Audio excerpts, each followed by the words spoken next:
তো আপনারা যতটুকু পারেন প্লাস্টিক কম ব্যবহার যাতে করেন। আর নাম যজ্ঞ শেষ হওয়ার পরে বা পূজা অনুষ্ঠান শেষ হওয়ার পরে যেহেতু এটা একটা স্কুলের মাঠে যদি প্লাস্টিকগুলি পড়ে থাকে তাহলে আমাদের নেক্সট জেনারেশন বা নতুন প্রজন্মের জন্য একটা খারাপ মেসেজ যায়। তো আমরা খুব পরিষ্কার করে আমরা রাখতে পারি, সেটা আমি কমিটিকে অনুরোধ জানাবো। আর সকলেকে আমি ধন্যবাদ জ্ঞাপন করে সকলের শুভেচ্ছা কামনা করে ধন্যবাদ।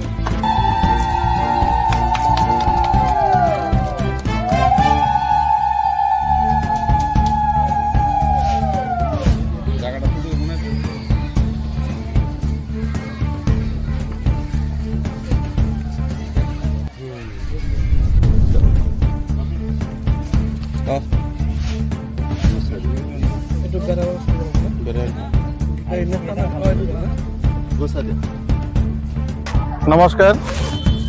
তো আমি পশ্চিম গৈবাৰী ৰাইজৰ দ্বাৰা আমাৰ এই অনুষ্ঠানটো আজি 34 বছৰে হ'ল এনেকৈ হৰিনাম যজ্ঞ মহোৎসৱ চলি আহিছে পূৰ্বপুৰুষৰ পৰাই। গতিকে আমিও সেই প্ৰচলনটো ৰাখিছোঁ আৰু বিভিন্ন কাৰ্যসূচীৰে আজি ৰাতিপুৱাৰ পৰাই স্বচ্ছ অভিযান, ধৰ্মীয় ধ্বজা উত্তোলন, মুখ্য দ্বাৰ উন্মোচন আমি বিশিষ্ট মানুহবিলাকক মাতি আনিছোঁ, তেওঁলোকৰ দ্বাৰা উন্মোচন কৰিছোঁ। তো আমাৰ ইয়াৰ এটা উদ্দেশ্য আছে, পূৰ্বপুৰুষৰ পৰাই প্ৰচলিত আছে যে ইয়াৰ দ্বাৰাই যিটো সমাজ সংস্কাৰ বা যিটো পবিত্ৰতা সেই বস্তুটো আহে। সেইকাৰণে আমি এই বস্তুটো হৰিনাম যজ্ঞ বছৰে বছৰে আমি অনুষ্ঠিত কৰোঁ।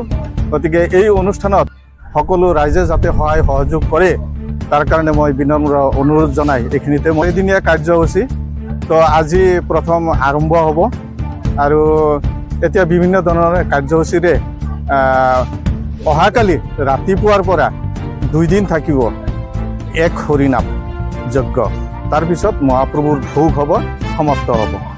এইখিনিয়ে মই খুবেই আনন্দিত। আমি আজি এই আমাৰ তামোলপুৰ জিলাৰ যিটো আমাৰ পশ্চিম গৈবাৰী বুলি কয়, এই পশ্চিম গৈবাৰীত আমাৰ 34তম যিটো অখণ্ড হৰিনাম কীৰ্তন এওঁলোকে আয়োজন কৰিছে। প্ৰথমতে মোৰ ফালৰ পৰা আয়োজক সমিতি ধন্যবাদ জ্ঞাপন কৰিছোঁ। যিসকল ব্যক্তি ত্যাগৰ বিনিময়ত, বহুত কষ্টৰ বিনিময়ত আজি এই অনুষ্ঠানটো তেওঁলোকে যে ৰাখিছে, আজি 34তম তেওঁলোকৰ ভৰি পৰিছে। আৰু সেই 34তম অনুষ্ঠানৰ দিনা প্ৰথম কাৰ্যসূচী হিচাপে আমাৰ যিটো আমাৰ বৃক্ষৰূপক হিচাপে আমাক আমন্ত্ৰণ জনাইছে তেওঁলোকে, সেই হিচাপে মই খুবেই আনন্দিত আৰু আশা কৰোঁ আহি থকা দিনবোৰ যাতে এই অঞ্চলটোত শান্তি সমৃদ্ধি ভাতৃদেৱত সকলোৰে মাজত অটুট থাকক সেইটো মই কামনা কৰোঁ। আৰু বৃক্ষৰোপণৰ দৰে মহান কাৰ্যসূচী যিটো দায়িত্ব আমাক দিছে তেওঁলোকে, মই নিশ্চয় তেখেতসকলক মই শলাগ লৈছোঁ। কাৰণ কিয় আপোনালোকে জানে যে এটা কথা আছে, আমাৰ গছ থাকিলে মানুহ থাকিব পাৰে। সেই সংগতি ৰাখি আমি বিভিন্ন অনুষ্ঠান প্ৰতিষ্ঠানতো আমি বিগত দিনৰ পৰা আজি তাৰিখলৈকে আমি এনেকুৱা বৃক্ষৰোপণ কাৰ্যসূচী আমি চলাই আহিছোঁ বা কৰিও আহিছোঁ।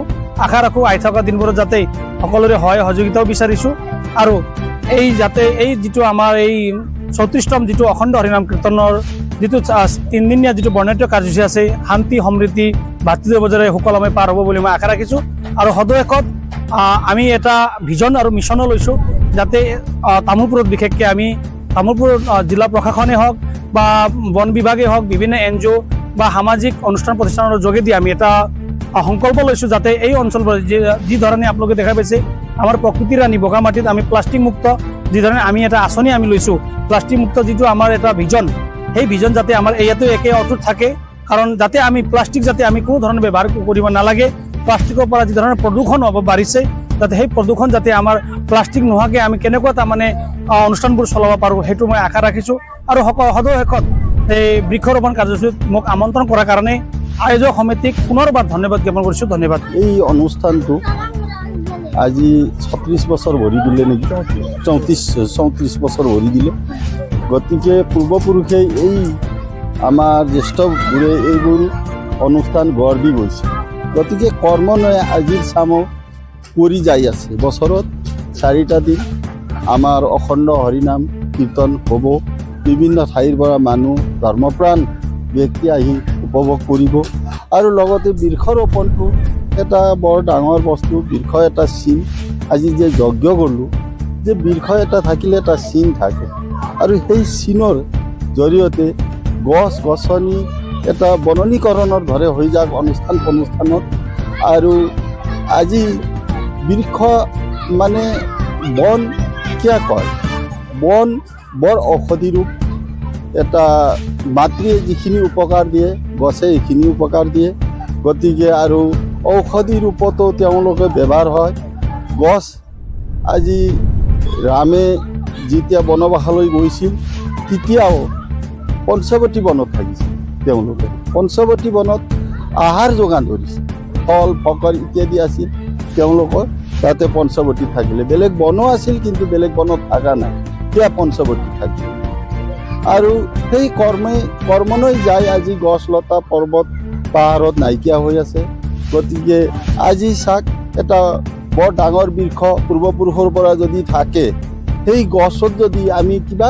ভুল কাম কৰোঁ ভুল জানিত কৰিলেও অজানিত কৰিলেও এই গছখনত যদি সাৱটি ধৰা যায় আৰু এই গছৰ ওপৰত যদি মাপ মুক্তি বিচৰা যায় তেওঁ গছে আৰু প্ৰকৃতই আমাক মাপ মুক্তি দিয়ে বুলি এটা গ্ৰন্থ ধাৰণা আছে আৰু লগতে চাক সীতা যেতিয়া ৰাৱণে হৰি লৈ গৈছিল অশোকা বনত ৰাখিছিল অশোকা তেওঁলোকেতো বেলেগ দৰবাৰত ৰাখিব পাৰিলে কিয় অশোকা বনত ৰাখিছিল অশোকা বনত প্ৰকৃত কিবা গুণ আছে সেই গুণক তেওঁ এজন ঔষধি ৰূপী বৈদ্য আছিল ৰামতকৈ বেছি জানা আছিল গতিকে ত্ৰিলোকধিপতি তেওঁতো বেলেগ জেগাত ৰাখি পেলাই বৃক্ষৰোপণ কৰিব লাগে যিকোনো অনুষ্ঠান মঠ মন্দিৰ যেনে আজি এজন ভাল বিশিষ্ট ব্যক্তি মৰিলেও তেওঁৰ নামত এটা গছ ৰোপণ কৰা যাক বুলি সকলোকে মই আহ্বান জনাওঁ আৰু বিশেষকৈ স্কুল মন্দিৰ